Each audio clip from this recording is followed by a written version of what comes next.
hemos visto, yo no sé si es una impresión equivocada y usted nos dirá ahora, un alza en los suicidios. En enero del 2023 hubo 23 suicidios reportados para el 2024. Hoy, en enero del 2025, son 14. Por lo tanto, tenemos menos 11. Primer round. Y me acompaña aquí en el estudio la doctora Catherine Oliver Franco. Ella es la directora de AMSCA, la Administración de Salud Mental y Servicios contra la Adicción. ¿Lo dije bien? Sí. Buenos días, doctora, ¿cómo está? Muy bien, gracias a Dios. ¿Y usted cómo está? Muy bien, muy bien. Doctora, ¿cómo le va en esta gestión nueva al frente de AMSCA, que es una agencia importantísima, ¿verdad? En un país donde tenemos unos niveles de adicción altos, creo yo, pues su agencia es fundamental. Sobre todo en lo que es mirar el problema desde un punto de vista salubrista. Partiendo de tu pregunta, entiendo que me va muy bien. En ese aspecto vamos evaluando, estamos verificando todo el andamiaje administrativo, verificando nuestros planes de trabajo, cómo nos vamos a enfocar en los próximos años en poder potenciar a la Administración de Salud Mental y contra la Adicción, volverla a ser más visible ante los medios, las comunidades, los servicios que se ofrecen. Adicional a eso, estamos evaluando los profesionales que se van a contratar próximamente, que están en proceso. Estamos verificando todos los aspectos estructurales, todo ese andamiaje administrativo para entonces poder continuar con los servicios. ¿Qué proyecto grande usted quisiera que se completara y que usted diga cuando abandone la silla, logré hacer esto? Uno de mis grandes proyectos es volver a que AMSCA brille. Okay. Brille como una institución donde realmente se puedan buscar los servicios, donde AMSCA vuelva a estar presente en las comunidades, donde las personas de a pie puedan accesar esos servicios, que no se mantengan simplemente en la periferia de la isla, sino que también llegamos al centro de la isla. Estas personas que quizás no tienen los recursos para poder accesarlos, que tengan ese personal que llegue a esa comunidad o que estén accesibles cerca de sus áreas de vivienda. ¿Y para lograr eso, qué se necesita? Bueno, para lograr eso necesitamos más recursos. Dinero y personal. Adicional de dinero y personal, necesitamos que las comunidades de fe, que las personas que interesen ayudarnos se capaciten, integrar como les base de fe, integrar a las organizaciones no tradicionales, que se unan conmigo a la AMSCA para poder tener las destrezas, las capacidades, para yo poderlos adiestrar con unos primeros auxilios psicológicos, que ellos puedan ser las personas que lleguen al momento a lo que nosotros podemos después continuar esos servicios. Realmente unificar todas las áreas, hacer un movimiento holístico donde todos estemos comprometidos con la salud mental del país. Y en ese caminar, ¿qué papel juegan las instituciones privadas? Le pregunto porque hemos visto una tendencia de algunos hospitales privados, particularmente el Grupo Pavía, por ejemplo, de moverse hacia la salud mental, convertir sus hospitales en salud mental. Ya lo han hecho en Utuado, lo han hecho en Atorrey. Ahora, obviamente reconociendo que hay una demanda de servicio. ¿Eso les ayuda? ¿Usted cree que necesitan, verdad, tener alguna fiscalización? ¿O cómo se maneja, cómo ustedes manejan los servicios privados de salud mental? La realidad es que ellos son parte importante también, porque obviamente el servicio que quizás nosotros no podemos suplir al momento, ellos hacen ese suplido de ese servicio. Es importante para nosotros tener esas colaboraciones, tanto a nivel privado como a nivel no gubernamental. ¿Por qué? Porque realmente ellos hacen que el sistema o el proceso de adquisición de servicios esté más sólido y más accesible a los pacientes. Sí debe haber un elemento de fiscalización o de licenciamiento a estas unidades, ya que nosotros pues somos llamados por el gobierno a la salud mental y contra la adicción, por lo tanto tenemos que ser parte de ello. Doctora, estamos hablando con la administradora de AMSCA, la doctora Catherine Oliver Franco. Doctora, hemos visto, yo no sé si es una impresión equivocada y usted nos dirá ahora, un alza en los suicidios o una tendencia, una cantidad de suicidios que yo, ¿verdad?, hace tiempo no veía. Pues yo recibo los informes de la policía todos los días y y me llama la atención la cantidad de suicidios que se reportan casi a diario y el perfil de esa persona. Estoy viendo, y no sé si los números, ¿verdad?, me contradicen, probablemente sí. Estoy viendo mucha gente mayor. Ayer había una señora de 77 años, el otro día muchas personas de los 70 años por ahí. ¿Qué dicen las estadísticas? Bueno, partiendo de la premisa de que usted establece que usted recibe las estadísticas del negociado de la Policía de Puerto Rico. Los informes exactos, sí. Obviamente ellos tienen un elemento de investigación donde ellos acuden a cualquier escena que ellos puedan entender que pudiese ser un suicidio y lo pudiesen catalogar de esa manera. Claro. Pero en esencia, cuando ya va al Instituto de Ciencia Forense, ahí es que se determina final la causa de muerte. Sí, que puede ser que el informe inicial no concurra con el informe final. Exacto, puede haber discrepancias quizás en el número que tiene el negociado de la Policía de Puerto Rico versus el que registra y que nos informa el Instituto de Ciencia Forense. ¿Cuál es la estadística, por ejemplo, del año pasado? Si nos vamos a las estadísticas que nos suministró el Instituto de Ciencia Forense para el año pasado, en enero del 2023 hubo 23 suicidios reportados para el 2024. Hoy, en enero del 2025, son 14. Por lo tanto, tenemos menos 11.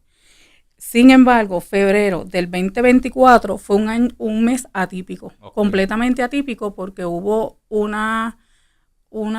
5 suicidios. Sin embargo, este año se reportaron 14.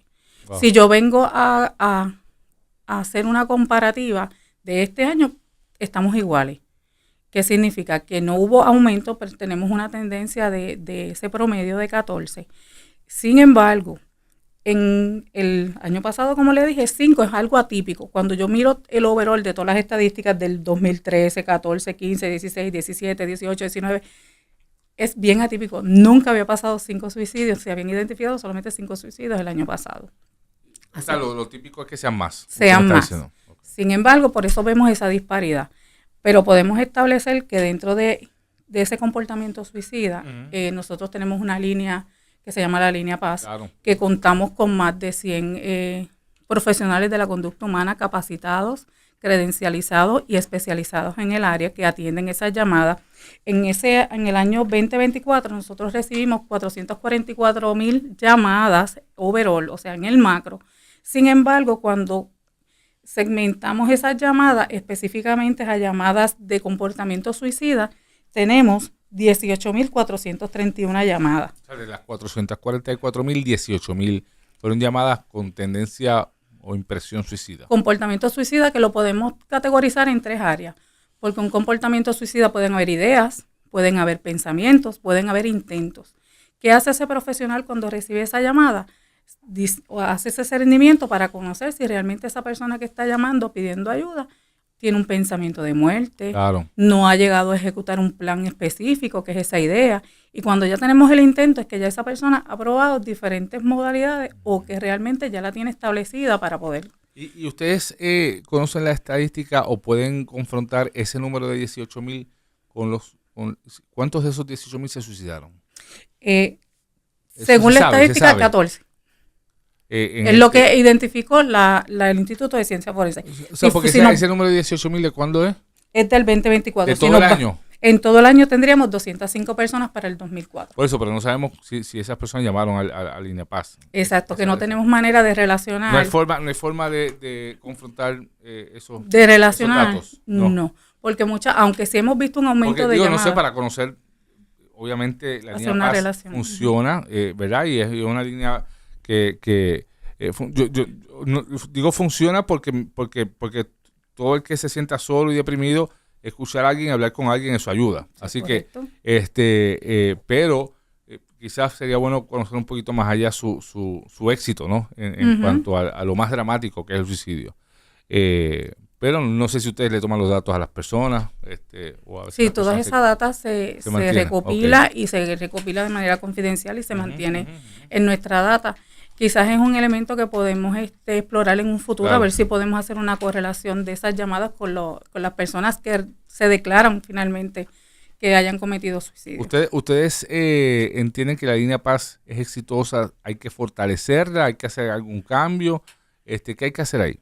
La línea Paz es una línea exitosa, es una línea que responde a la necesidad del pueblo y lo vemos en el aumento de llamadas. Quizás la gente puede decir, pero están llamando mucha gente. Eso es un indicador que están buscando ayuda, es un indicador que la reconocen como una herramienta que los puede ayudar. Claro. Es un indicador de que estamos haciendo bien el trabajo porque tú no llamas donde realmente tú no encuentras el servicio. Claro. Por lo tanto, la línea Paz, el 988 directo. Es el 988. 988. Y esto es importante decirlo porque antes había un número, ¿verdad? Normal, como un número de teléfono, como el que usted y yo tenemos, pero ahora se ha establecido un equivalente o un número nuevo para la línea Paz y es como el 911. En vez del 911, que es el teléfono para llamar en caso de emergencias, ahora existe un número similar para la línea Paz, que es el 988. 988. También tenemos el número que tradicional, como usted establece, que también está disponible. Sin embargo, también para la población de adolescentes y de adultos jóvenes que quizás no les gusta el tener esa conversación porque los pueden identificar, porque también pudiese ser un poquito más, vamos a decir así. Muchas veces los adolescentes, pues no, las destrezas de comunicación a veces son más claro. Tienen más dificultad. Y una pregunta, y estamos hablando con la doctora Catherine Oliver, directora de AMSCA. ¿Llaman muchos adolescentes? Hay en ocasiones que hay llamadas significativas. ¿Se pueden distinguir en esos números el perfil, las edades? Sí, yo tengo unas edades que las vemos en llamadas. Y, o sea, que sí, en efecto, los adolescentes se ven convidados a llamar a la línea Paz. Sí, incluso utilizan mucho lo que es el chateo. Nosotros tenemos un espacio para chat.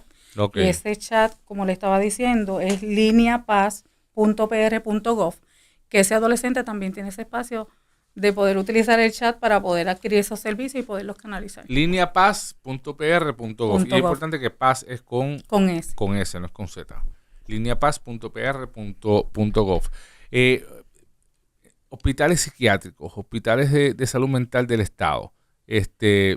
¿Veremos alguna iniciativa para revivir estos hospitales que existían antes? De hecho, su oficina central está en lo que era el antiguo Hospital Psiquiátrico de Puerto Rico. Digo, yo fui una vez y me pareció, ¿verdad? Va a sonar fea la palabra, pero me pareció fascinante las facilidades que hay allí con los módulos en la parte de atrás y las casitas que hay en la parte de atrás donde vivían los pacientes psiquiátricos. ¿Hay espacio para eso o realmente se lo están dejando a la industria privada? La realidad es que nosotros tenemos 2 residenciales de menores, incluso dos de ellos están en funcionamiento. Ah, sí, ¿de salud mental? De salud mental. Se llama CERA y es uno de ellos. ¿Y cuántos menores hay ahí? Ahora mismo nosotros tenemos alrededor de 20 o 25 adolescentes. ¿Entre las 2 casas? No, entre las 2 casas entiendo que ahora mismo están en ese average. 20, 25. ¿Y qué capacidad tienen?